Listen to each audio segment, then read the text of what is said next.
Hi, welcome to At the End of the Night. My name is Maria. I'm a 31-year-old dialysis patient. I wanted to share with you why I started this podcast. I started this podcast to build a community for everyone that needs their voice heard.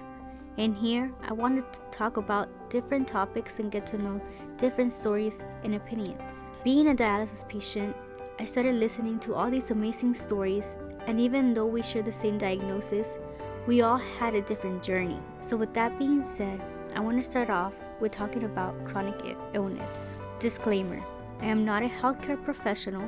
What I'll be talking about is my own experience and will be giving my opinion. If you or anyone you know needs physical or mental help, please go to your nearest hospital. Now getting back to the topic, chronic illness. I want to share my experience and the different stages I went through. I started off with denial. At the age of 8, I have been in and out of the hospital. Growing up, I knew I was not like the rest of the kids. I kept on going to the hospital regularly. At the age of 21, thinking it was going to be a good year for me, I was told I only had 4% of my kidney function. They wanted me to start dialysis. Not knowing what that was, I went to get a second opinion. In the clinic where I would go, lots of people told me that dialysis was the worst thing possible. They described it as if it was the end of your life. After the second opinion, which also said I needed dialysis, I went home in denial. A year passes by, and I started getting symptoms of kidney failure, but I was hesitant on going to the emergency room. I had really bad chills even when it was 102 degrees outside. After I had really bad back pain and I started getting pale, that's where my mom dragged me to the emergency room. When they checked me, the doctor came to tell me, "How are you still alive? You have 0% of your kidney function." They gave me a blood transfusion and later admitted me to the hospital. Later that day, they told me I needed a catheter. Fear struck me, not knowing what that was. At first, I refused. And after my sister gave me a pep talk, I agreed. I was off getting the catheter, and to my surprise, it was not painful. Then I got my first session of dialysis, and I felt better physically. Then the second stage was anger. I hated waking up at 4 in the morning to go to dialysis. I was angry that my life changed. I kept telling my mom to let me die. I was never going to be able to do all the things I wanted to do. Dialysis was robbing me 3 hours a day. That's what I thought. The next stage should have been bargaining, but despite everything I was going through, that was the last thing on my mind. The next stage was depression.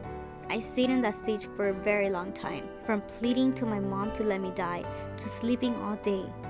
When I saw that everything really did change, from losing my job and not being able to go out, I also began losing friends by pushing them away because I was not like them. I had no one to talk to about this disease, and I was miserable. Even though I had so much support, I felt lonely. I would go to the dialysis center and I didn't want to talk to anyone. I just sat the corner, blanket head to toe, and just waited for my turn in the chair at the clinic. 3 hours later, and I would go home. I was miserable. I felt hopeless, sad, angry, annoyed with life. Until one day, my mindset changed and I became my old self again. I went to my mom's room and she was watching the news. I was there once again to tell her to let me die. But that's where I saw that people were dying because they needed dialysis and couldn't afford it. That's where I knew how blessed I was for receiving dialysis and for keeping me alive. I began being me. That's where the last stage comes in, acceptance. I accepted I was different and how dialysis was going to be a part of my life. I started making friends in the clinic and listened to everyone's journey and eventually became family. I know it's not easy to accept any illness. Trust me, I know. Even getting the news is difficult. But with the right people on your side, it will be easier. Also, I advise you to do your own research on your illness because everyone has their own experience. What's hard for others may not be hard for you. I know it's scary. Any illness would be, but you know that you can overcome anything.